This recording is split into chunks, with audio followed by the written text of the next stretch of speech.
welcome. This is Young Hustlers. My name is Jared Glant, and every Thursday, noon East Coast Standard Time, come here and drop a little sales strategy, little sales tips. This is the sales show, and every Thursday we come here pretty consistently.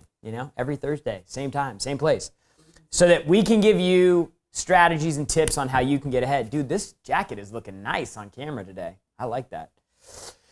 So look, this show is a sales show, and the reason this show came about is because me and Grant were cruising down the street one day, and I was like, gee, you've got a message that resonates with the younger audience.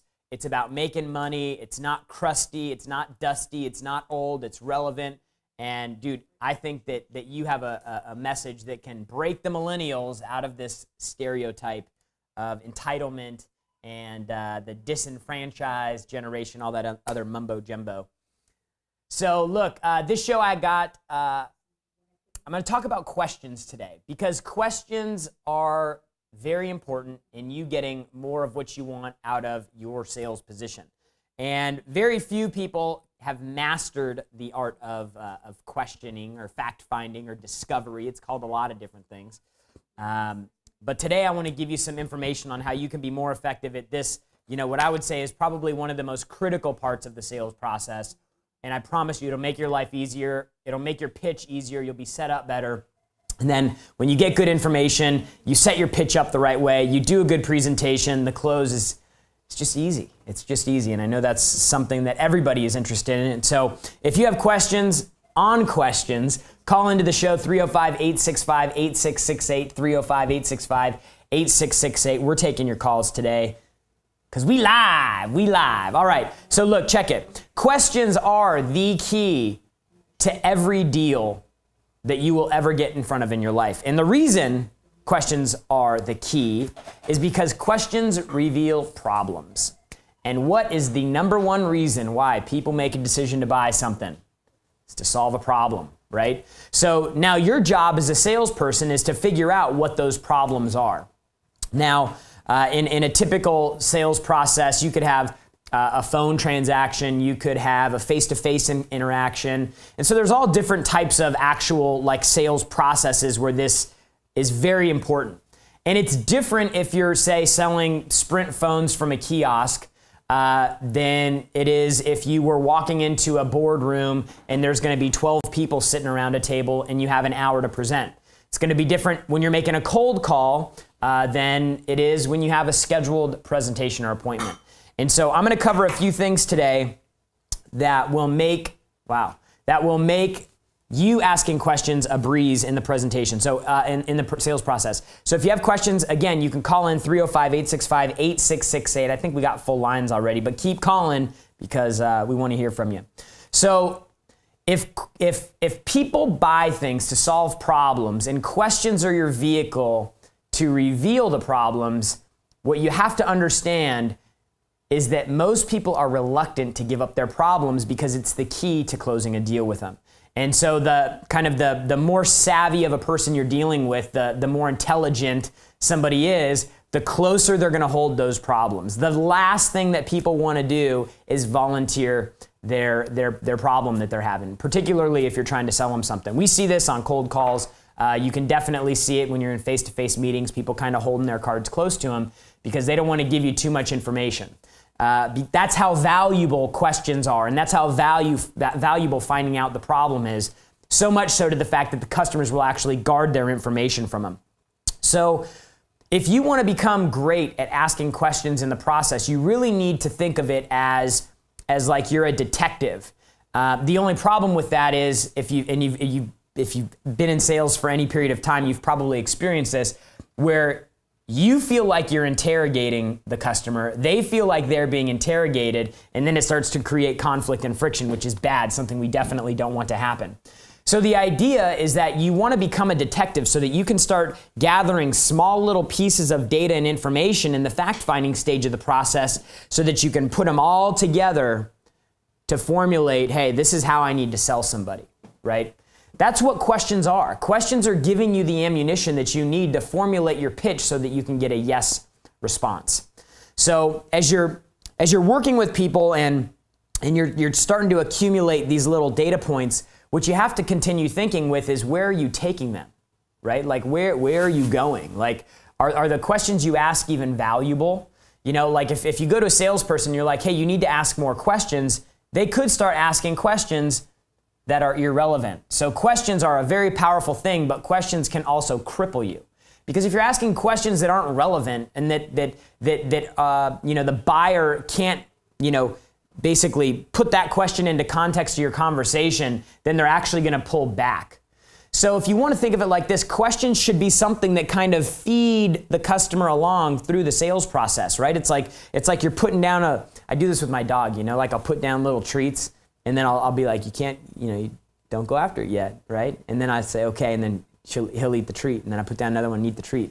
And the dogs start coming, right?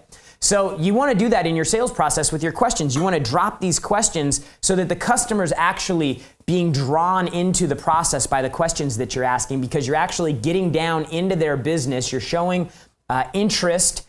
You're being interested in their business, their problem.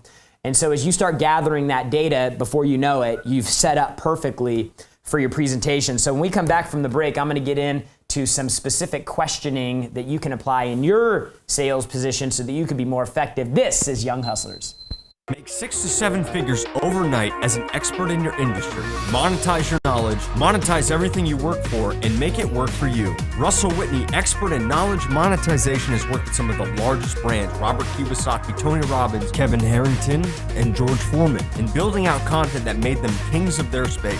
Scale your business to a 9-figure brand, sell from stage, create events, build a sales team, and get moving right now on your greatest expansion in business yet. Visit RussellWhitney.com. That's RussellWhitney.com to get started. Sammy and Lauren Rebstock are looking for individuals motivated to be a part of a team and have a great opportunity to expand by becoming part of a global movement and changing their financial condition. Make upwards of 6 figures and get a job, a career, and a lifestyle that will change your life and give you financial freedom.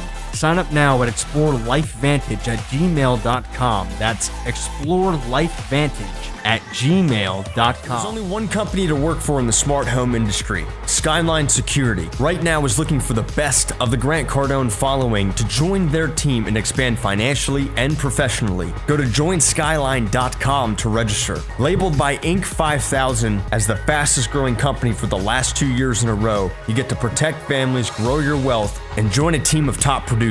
Skyline is looking for great people. Go to joinskyline.com. That's joinskyline.com to get started on a brand new 10x career path. Go to joinskyline.com to register. All right, we're back. Young Hustlers, every Thursday, noon East Coast Standard Time. Your boy JG and your man GC, he'll actually be back today. We bring you this show so that you can get a little advice, some strategies, some tips along the way, so that you can start building your path towards the success that you want to get out of life. And today we're talking about questions and how to ask great questions in the sales process that actually will increase dramatically your chances of transacting with somebody. So we were going into the break. We were just talking a little bit about the value of questions.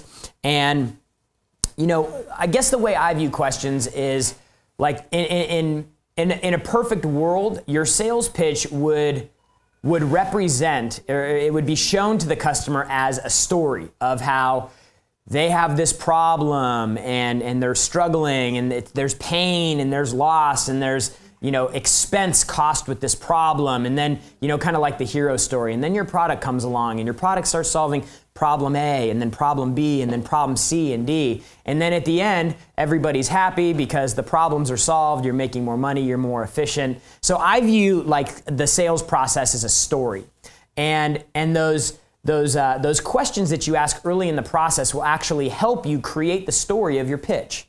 So like when you start, like in our product, for example, questions that we like to ask help us set up our presentation. So in order to set our presentation up so that it's a tailored presentation, you've probably heard that word before, tailored, meaning it's specific to that customer. We start asking questions about, previous experiences. So, have you guys ever used a third-party trainer in the past? What are you currently doing for training right now?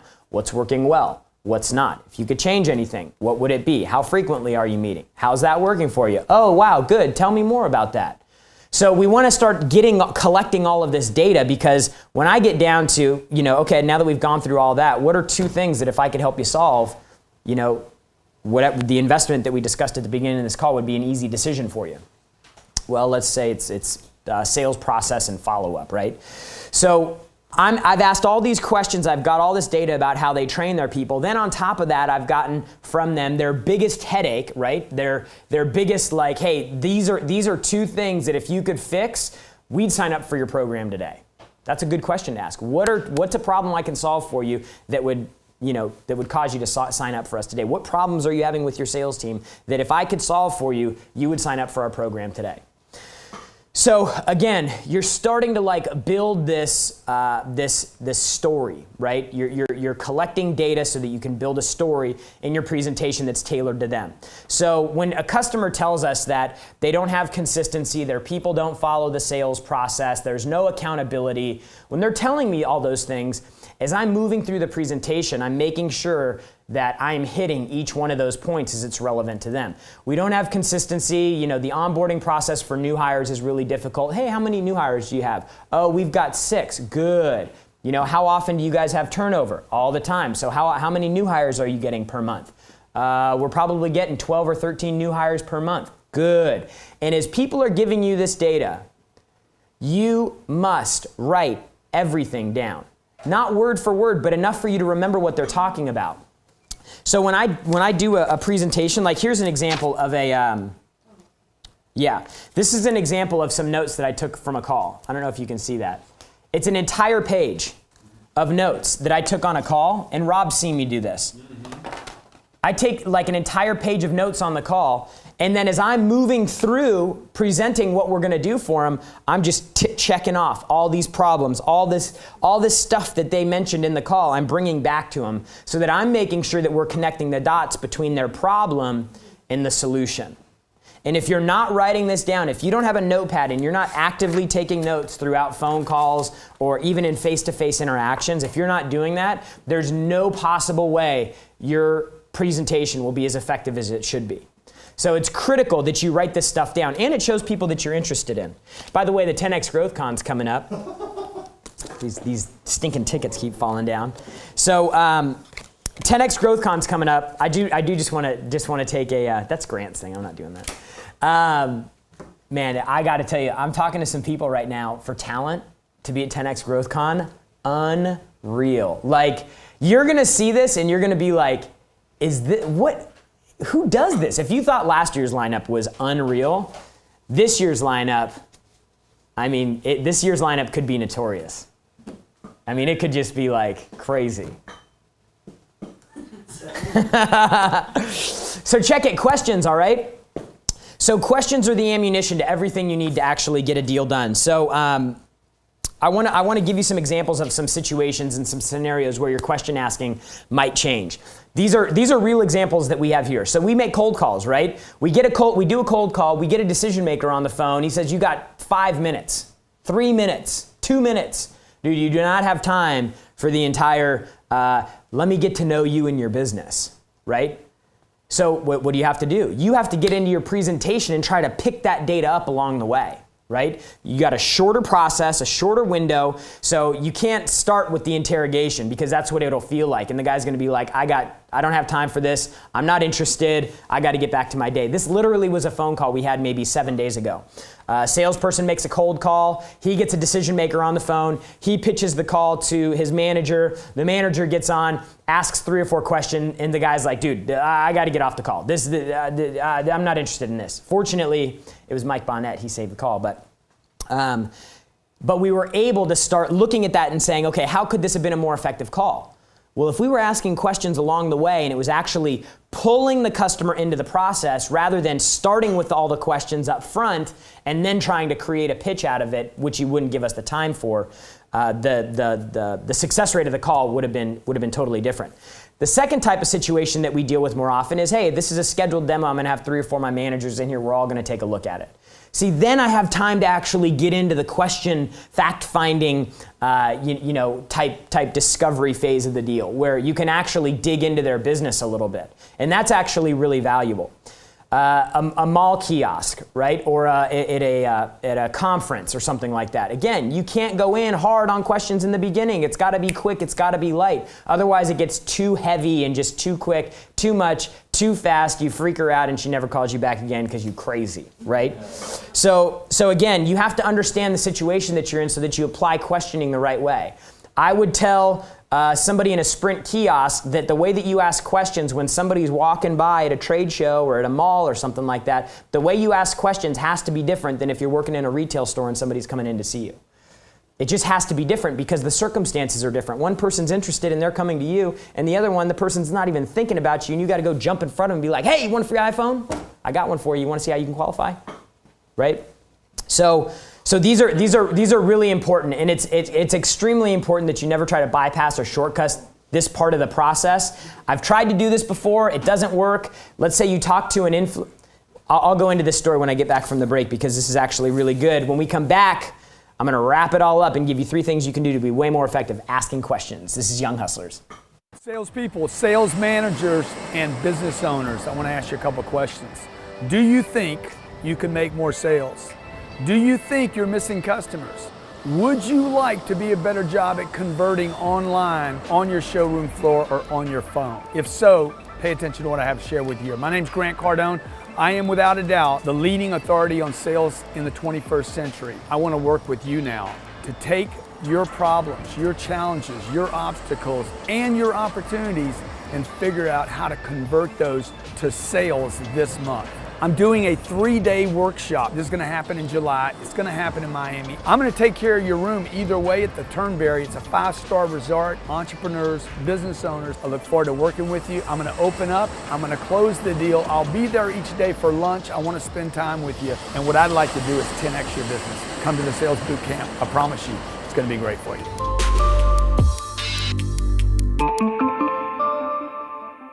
Opportunity, it's what we live for. Financial freedom is created from opportunity. At Symmetry Financial, we are committed to getting hard workers, talented individuals who love to sell, who love to help others create a strong 6-figure income. If you ever wanted to have everything you wanted in life, Symmetry Financial holds the key to get you there. We want you, the top talent, the best in the business, to join our team. Sign up now at sfgcareers.biz. That's sfgcareers.biz. For 20 years of experience in the real estate game, Cash Now PA is the place to go for buying homes for all cash with no fees, any condition, with BBB accreditation. Ray Aboud, owner of Cash Now PA, has been helping customers get in and out of homes, creating better spaces for living, and making a difference in local communities with the focus on buying homes, all cash, no fees, with any condition. Also be BBB accredited. Visit cashnowpa.com. That's cashnowpa.com to get started. All right, we're back. Young Hustlers. Every Thursday, noon East Coast Standard Time. We come here same time, same place to help you keep your you keep your hustle young and strong. Youngle. What do you kind of word? Youngle. I think that's like young and hustle and struggle all put together. You know, to help you keep your hustle young so you don't got to struggle. Youngle, right? I'll hashtag that, Youngle.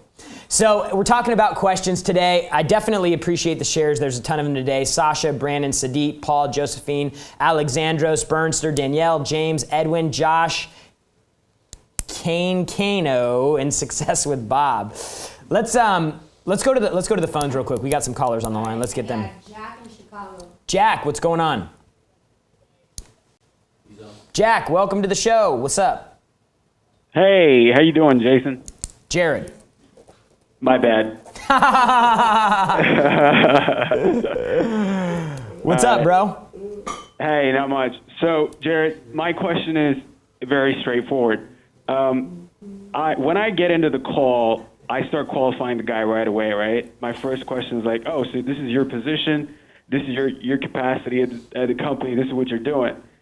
Now, I just want to know, what is it that would, how do I transition into not freaking him out? Like, how do I go into, a smoother transition of asking questions and not just going in head first?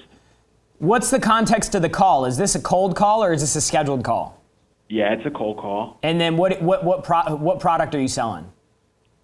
We're doing basically leads for companies instead of, doing lead generation. We're supplying them with verified data, sales intelligence, basically. Yeah. So now remember that fact finding is the second step of the process.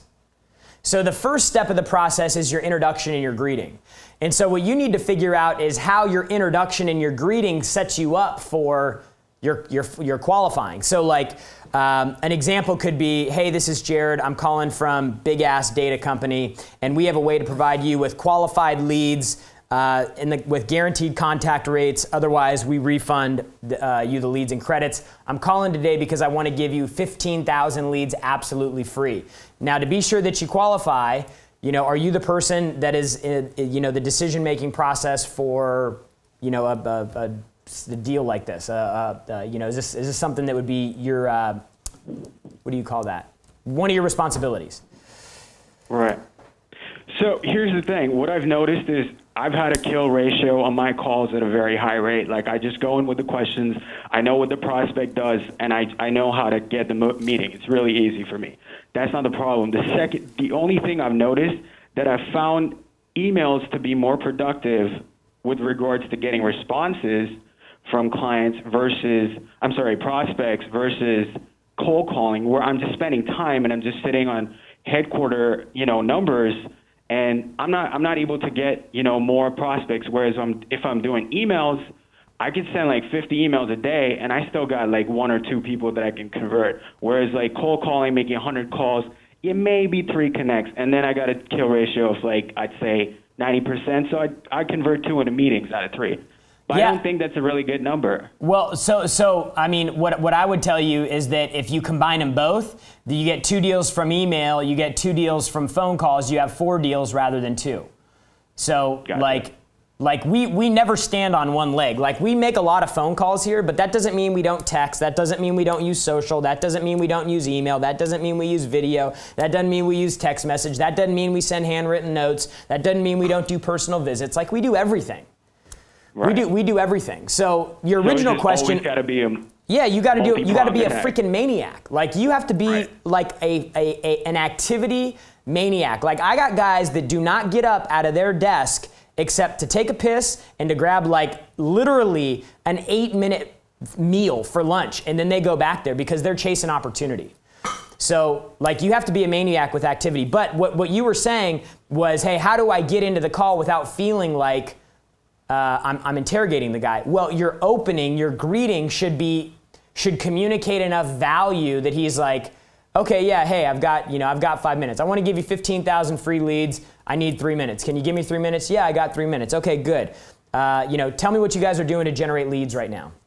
Well, we use these 3 sources. Great. Which one of them is working best for you? Oh, this and that. Good. So part of our deal here is that we do this and this and that and that and that, and the way we qualify our leads and data match our needs and IP reverse whatever, track our leads is blah, blah, blah, blah, blah. Now tell me how this has been working for you. Now tell me how that has been. So you have to kind of, like, number one, use your intro to get into the fact finding, and it has to be a value-based intro. And then when you're asking questions, again, you're asking questions where you're picking up data that's moving the customer into the sales process. Right. Cool, man. Past purchases, really have you appreciate guys ever purchased data before? What was your experience like? Was it worth it? Well, that's another thing. Like, one of the biggest problems is that people don't understand that what we're providing them is actually of very high value. It's like gold dust. But the problem is that they've had so many, buying experiences which have been so bad Bring 'em in up. the past that, Bring them up. If If the customer's thinking it, you have to let them know that you know that. This is Jared from XYZ Corporation. We're here to do blah, blah, blah, blah, blah. I want to give you some free leads. Can you give me 2 minutes to see if you qualify? Yeah, I got a minute. Or, nah, man, every time we buy leads, they're junk and it's a big waste of money. I completely understand. Most of the people that we talk to say the exact same thing. Here's exactly why we're different. We'll show you how we can put together a customized program for you, your company, your business, whatever. Blah, blah, blah, blah, blah. Yeah, it would be great if I had somebody like you working side by side with me, bro.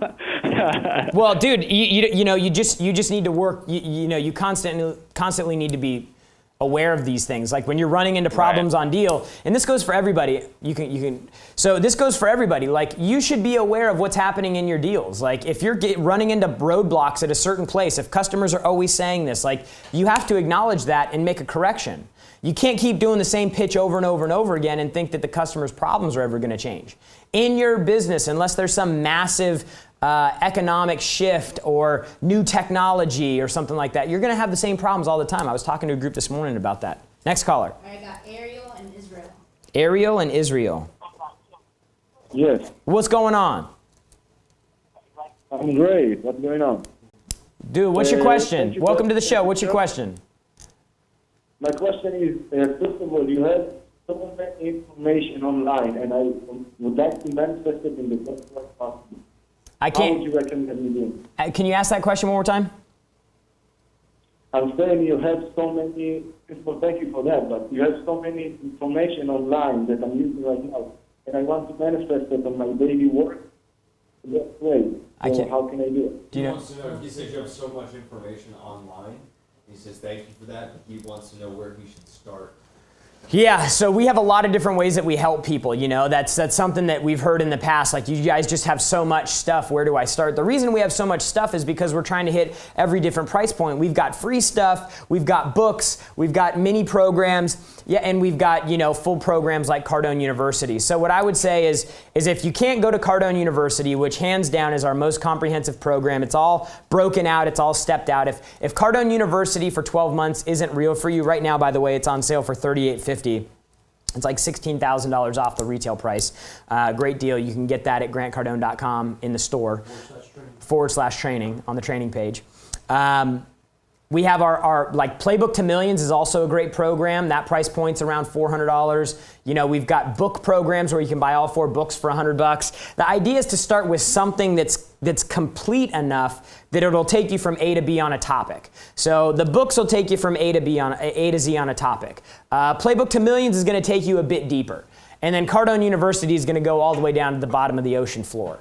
So the idea is that you kind of have to get in where you can fit in, you know, like for some people coming up with $3,800 or $5,000 or $10,000 ain't real. We got boot camp coming up. There's only like 10 spots left, 7 spots left.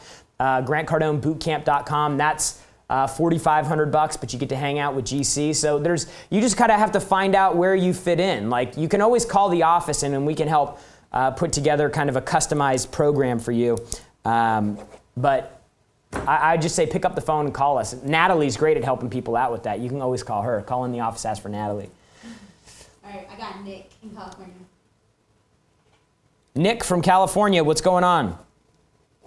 Hey man, can you hear me well? Yeah, I got you. Thank you for that. Alright, so I just got a quick question for you today. Let's hear it.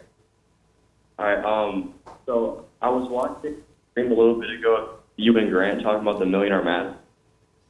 Yeah. And how do you make sense from going from nothing to that type of number? Like, do you go like small increments and small targets? Totally. Totally. So like $0 to $5,000 or something like that, and then keep going on and on. Yeah. I mean, like if you told most people go from 0 to $1 million, they're like, it's such a big bite, they can't even chew it, right? So the idea is to get to that first increment. So like if you're dead broke right now, what can you do to get $1,000 in the bank, you know? And then do that, you know, to get to 10,000, and then take your 10,000 and figure out how you can get to 100,000. So you have to work in those short-term increments, but you have to have the math broken down. Because that's really what the Millionaire Math is all about. Is it's more about understanding the way that you can get to $1 million rather than just this is the million, right? You could get one, like Grant says, you can get one customer for $1 million. You could get 10 customers for 100,000. You could get 100 customers at 10,000. So you have to use the math in your existing situation to figure out how the math works out for you to get to $1 million. So I hope that answered your question. You know, don't get hung up in the million. Get hung up in that first step. And you know, based on your situation, you're making $3,000 a month. Like Grant, you know, he was making $4,000 or $5,000 a month. He's like, how do I get to $6,000 a month? And then once he got to $6,000, he's like, how do I get to $8,000? Once he got to $8,000, he's like, how do I get to $12,000? So he had the increments broken down. But if you don't understand the math and the numbers of how many of X you need to sell or how many phone calls you need to make to get X amount of appointments, to get X amount of demos that show up, to get X amount of contracts out, to get X amount of contracts back, and then what's your commission on that, and then how many times do you have to do that over and over and over again to get to $1 million? If you never break the math down, you're blind. It's a complete mystery, and you'll never understand what exists. It's like you're on you're across the Grand Canyon, and the million's on one side and you're on the other, and there's something so big in between it you can't even fathom getting across it. You know, whereas if you do the millionaire math, it creates a roadmap for you. It creates a path. You're like, okay, hey, I can see the bridge now that goes over. So I hope that answered your questions. Is that it? Good. Okay, so I want to finish up on the questions here. So very important, never bypass the question-making process. You can ask questions along the way, but never bypass the question process. I want to give you an example of something that I did on a call about 2.5 years ago. It was a huge fail. I was working a deal with a big company, and I had been working directly with sort of like the director. And he and I had a lot of conversation back and forth about the needs and where they're at and their struggles and the opportunities and X, Y, and Z and blah, blah, blah, blah, blah. And so he finally got this guy on the phone, and he was like, hey, look, this guy's super direct, super to the point. You know, he doesn't have a lot of time to bullshit around, and you've got to be like, you've got like 12 minutes with him. So I get all this in my head because this is what this guy's telling me. And so I move right into the deal, and what I'm doing is I'm actually presenting the product. I haven't asked any questions yet. I start presenting the product based on the data that I already knew from the other conversation. Well, this guy, who is a self-proclaimed sales expert, stopped the call. He goes, excuse me, can you stop for a second? I was like, yeah. And then he goes, so you're a sales training company, right? And I was like, oh, here we go. I was like, yes. And you guys are the best, right? Yes. You haven't asked me one question yet. And I was like, because I skipped the step. So it's if you have to pick between the two, between not asking the questions and moving into the process, or asking the questions and have somebody be like, hey, look, cut the BS, let's get into the call, always, always, always go for the path that has them tell you, no, I don't want to go there, go here. Because that way you always have your bases covered, right? And even if you have data before a call going into it, we had this conversation in a coaching session yesterday with one of the guys. Even if you have data, you have it from another person. You don't have it from the guy that you're on, or the gal that you're on the phone with. So their reality may be different. The manager you're talking to over here may have a problem with closing transactions or prospecting. And then over here, the executive may have a problem with turnover and customer experience or brand perception, or who knows, right? So you have to make sure that your questions are asked to gather you data to help you frame the pitch, how the person you're trying to sell needs to hear the presentation. Which means if you're pitching an influencer and you're pitching a decision maker, the executive, then you may have two separate pitches. Because the influencer may have different needs and different focus and attention on problems than the executive. So you have to look at each of these cycles as like, hey, this is independent of this one, but the goal is to bring them together and get a deal done. So three ways that you can ask better questions. Number one, you should always, always, always focus on previous purchases or previous experiences with a product, a service, a vendor, type of whatever. Like so for us, when we're asking people questions, it's what are you doing for training right now? What have you done in the past? How did that work? And again, remember, people are going to hold their problems pretty close to them. So when we say, hey, like, what do you have attention on right now? Well, it's mainly new hires. Why do you say that? So it wasn't the first question that I was looking for. It was the answer to the second question that I asked. Because when I say, hey, what do you have your attention on right now? And he says, my new hires, that could mean a whole lot of different things. A rookie will take that and go, okay, hey, now my problem's new hires. But the professional is going to go, tell me more about that. What do you mean by that? Interesting. Can you tell me more? Like dig into the problem a little bit, because the deeper you dig, the closer you're going to get to the frustration and the pain point. So the number one rule of asking questions is they should always focus on previous experiences, current, the way that they've done things before. People are creatures of habit. They like to repeat the way that they do things. If they make decisions and they write checks all up front versus they always pay month to month and they never sign contracts, whatever. Those are all things that you want to gather data on. Have you used a training company before? Have you used a lead company before? Have you ever taken a vacation like this before? When was the last time you purchased a house? How much did you pay for it? Did you think it was a good value? What'd you like best about it? What'd you like least about it? If you could change a few things, what would they be? So you want to ask those types of questions because it gets into their previous experiences and it can really set you up well for your presentation. Number 2, your questions should always have a purpose related to the pitch. There should always be a reason you're asking the question you're asking. Don't just ask a question to ask a question. You should be looking at every word that you say as an investment in moving further down the process, getting closer to a decision. When you ask questions that are irrelevant, how's the weather where you're at right now? How many kids do you have? Dude, that's not relevant unless you're selling something to the kids or you're selling something that has to deal with weather. So when you're in calls, keep the focus on asking good questions that are going to give you an answer that you can use to start building that story that will eventually become your presentation. And then rule number 3. Always, always, always get answers to your questions. This is something that I learned working real close with Grant. And he's like, dude, the power is getting an answer to a question. It's not asking a question, it's getting an answer to the question. Because you'll notice, as you start making calls now, you'll notice that you ask questions that don't get answered and you keep moving on.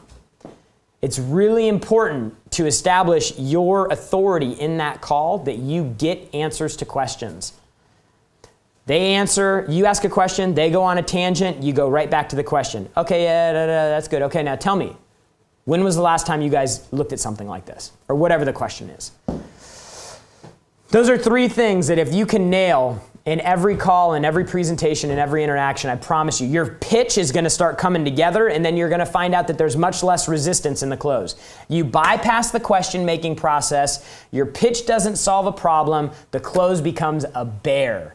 And that's when you feel like you're fighting, and then they offer you a stupid, ridiculous offer because we never made the connection to their pain point. They're like, yeah, I'll give you, 25% of what it's worth. Give me 80% off. Give it to me for free. Let me use it for a few months. If it works, then we can do something from there.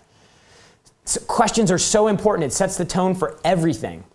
So inside of Cardone University, we've got an entire course on fact-finding and asking questions that covers a lot of this.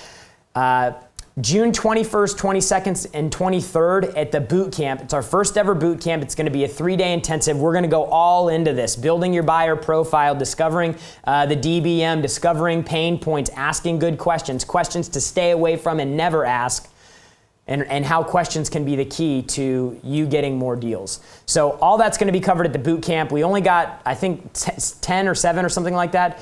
We're literally down to the wire on the amount of rooms that we have left. Probably through the end of this weekend, it's going to sell out. Rooms are still included, all right? Price of the ticket right now is $44.95. This will be the last weekend, the last opportunity. You have a shot at buying the boot camp ticket for $44.95. Next week, price goes up to $49.95 as we continue to sell out the event. But get there, I promise you, it's going to be 3 days, full-on deep dive. We're going to help you build the right questions, build the right pitch, get down to the problem that the customer's having so that when you set up the close, it's just like,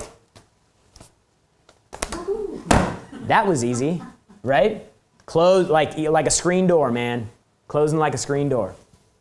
So look, appreciate you guys coming by today. I hope you got something from this. Make sure that you comment in the comment section of the Facebook stream. If you're on Grant Cardone TV, put your comments down there, put your questions down there. Dude, we're here every week to come bring you information on how you can do more with the current role that you're in, how you can get closer to the goals that you have. Remember to stay goal focused. It's extremely important. It's vital to your success. Write those things down every single day. And remember that the only people that condemn the hustle are the ones who've already given up on the hustle themselves. We'll see you next week.